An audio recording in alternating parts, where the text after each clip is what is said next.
Hiya! Thank you for joining today. Today I want to talk about a couple of films which I've watched recently, which I've been catching up with on streaming. The three films are Free Fire, The Big Sick, and Colossal. So Free Fire, which I'll talk about first, is directed by Ben Wheatley. It stars Sharlto Copley, Armie Hammer, Brie Larson, Cillian Murphy. It basically tells the tale of a arms deal that goes wrong. Cillian Murphy is, I guess, an Irish terrorist who's looking to buy weapons, assumably on behalf of the IRA or for the IRA directly. And there is a deal being brokered by Brie Larson and by Armie Hammer to buy these weapons from Sharlto Copley's Vernon. Now, there's a lot of sort of on-edge stuff, a lot of tension between the different characters. It's got a really, really great casting to the people that are in it. But really this is a very condensed story that takes place in one place, and it's basically, as you would have seen from many trailers, one long shootout between all of these characters as things go wrong, and the lack of trust, a little bit of an antagonistic element between two younger members from either of the two groups, leads to conflict and violence and what is then a very, very prolonged gun battle. It's sort of like the end of Reservoir Dogs, where everyone gets shot, but over about 50-odd minutes of gunfire. It's an interesting film. You can see what they're looking for. It's actually filmed in the UK, on the south coast of the UK. Very sort of low-budgeted type film. It's clearly something where they had an idea of trying to make maybe something like a Mad Max style thing, where you take a simple premise, like Mad Max is, some people describe it as a chase, it's basically one long car chase, and you stretch that out with a narrative told within the gunfight. So you've got one long gunfight, essentially, for most of the film, and the narrative then plays out through that gunfight. Quite similar to how Reservoir Dogs plays out with everyone in one location in real time, except that unlike Reservoir Dogs, we don't get the flashbacks, we don't get the going back into the backstory of the different characters. We're really presented with the story that unfolds in real time with these characters as they interact with each other in this one particular difficult situation. The film itself is fine. It's a good film. The dialogue is quite snappy in places. At times, it's a bit stretched. It's not bad as a film. It's worth a watch. Let's put it that way. It's the kind of thing you can have on the background if you're doing something else, and it's kind of worth looking into. I wouldn't recommend it too highly. It's sort of 6 out of 10. Something I'm definitely glad I waited to see on streaming. Now, the next film which I watched very recently is The Big Sick. This is obviously an Amazon-produced film. It's out now on Prime, so you can see it. If you've got Prime subscription, you can basically see it for free now. And this tells the story of Kumail, played by Kumail Nanjiani, and his real-life wife, Emily, who's played by Zoe Kazan. Directed by Michael Sholter. It's a story of the meeting of these two individuals who come from very different cultural backgrounds. Kumail Nanjiani has a very sort of traditionalist background where his family are looking for an arranged marriage for him. They're introducing women into his life for him to meet at dinners, etc. And he meets and falls in love with someone at a comedy store because he's a sort of upcoming stand-up comedian trying to sort of make his way in the world. And he meets this quirky, fun individual. They sort of hit it off, get together, but then for whatever reason things go a bit south for the two of them. And we get on to our central premise, which is that without going into too much detail, Emily has an illness, and that's where Kumail has to meet the parents, played by Holly Hunter and Ray Romano. And even though she's not aware of what he's doing, he has to deal with her parents and, let's say, interact in a way that perhaps isn't appropriate given where they left their relationship prior to her getting ill. A little bit convoluted, kind of talking riddles there, but I don't want to give too much away from it if you haven't seen it. This is a treat. Really, really good film. The humour is great. I knew there was a fun sort of interesting 9/11 joke in the film, and even though I knew it was coming, it was great. I did think it was really good, very sort of good, diffusing humour. The film deals very well with racial relations, different cultural stereotypes, the way people will confront each other with, let's say, subtle stereotypical depictions of how you think other people's culture is going to be. And I liked it. It was really very interesting. The characters are all very charming. It's a very real story, as it is. It's a real life story, but it's told very well.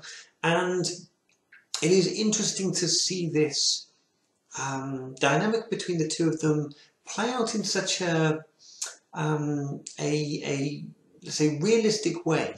You don't get this easy resolution to the film. They show the passage of time through Kumail's sort of side job as I guess an Uber driver.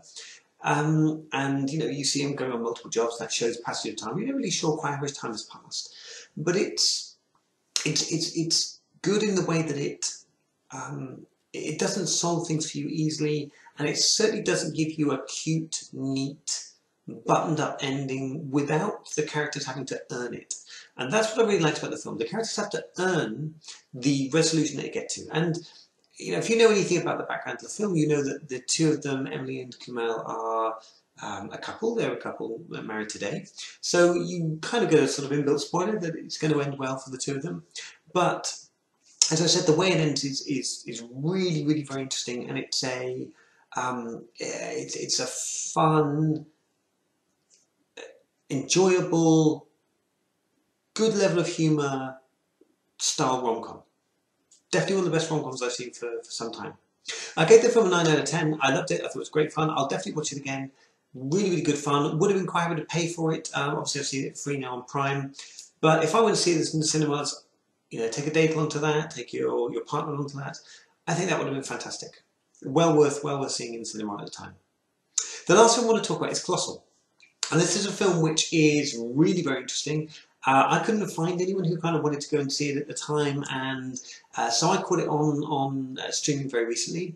Colossal is directed by someone who, I hope I don't butcher your name, but it's Nacho Vigalondo, and its two main stars are Anne Hathaway, who plays Gloria, and Jason Sudeikis, who plays Oscar.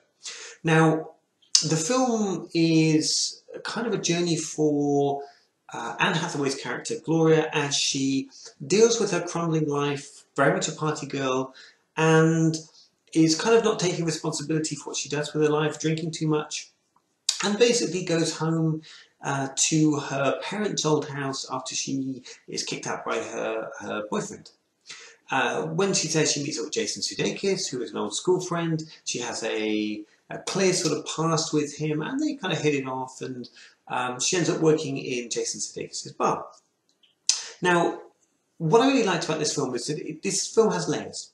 It is, on one level, you've got this element of alcohol and responsibility, and this speaks to me personally as an alcoholic, so this is something I could really identify with. But it's about taking responsibility for your life, and at the same time, there's this totally fantastical element of a giant creature that appears in Seoul in South Korea that, as you'll see in the trailers, is clearly controlled by the actions of Gloria. So you have this fantastical element and this underlying emotional, sort of core personal element. And I think this is a really, really interesting film.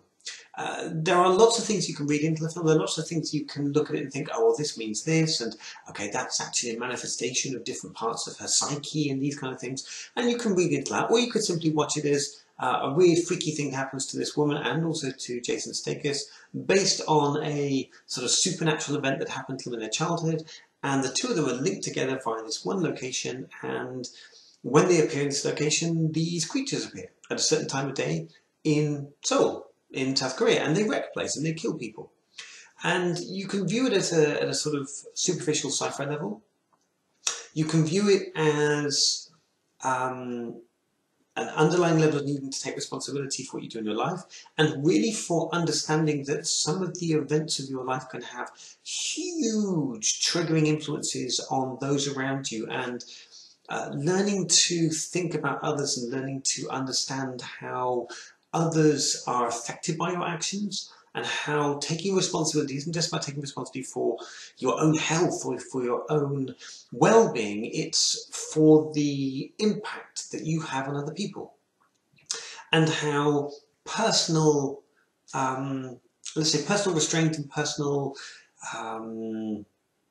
irresponsibility can lead you to a situation where you just don't hurt other people, or you hurt them less than you do when you are irresponsible. And I thought this was really good fun. Lots of layers, lots to think about, and I think different people will view it in different ways. Because of my background with alcohol, I really loved this. I thought it was a really good film. On the whole, I would say I give it a 7 out of 10, which doesn't seem like a high score for a film like this, but it's a well-told film. It's good. It's well acted. I really like Anne Hathaway. I'm not an Anne Hathaway hater. I like her. I think she's really good. And I like Jason Sudeikis. He's at times a complete arse in this film, and I liked him. So I thought he was great. The film though is interesting. It's quirky. It's got fun bits to it, but it's okay. I'm not going to go back to it. I'm not going to watch it again. It's fine. It's a good film, well worth watching. A 7 out of 10 is I think it's a really good score for this. I think it's a for a quiet film that kind of went under the radar. A lot of people, I guess, still haven't seen. I think this is well worth a look. Certainly now it's on streaming. Definitely worth taking a look at. So those are the 3 films I've watched recently from streaming. Hope you enjoyed the video. If you do, feel free to like, share and subscribe. Let me know in the comments down below if you've seen any of these, if you've got any particular viewpoints on any of these films. And I look forward to talking to you all again soon. Thanks so much, and bye! Bye!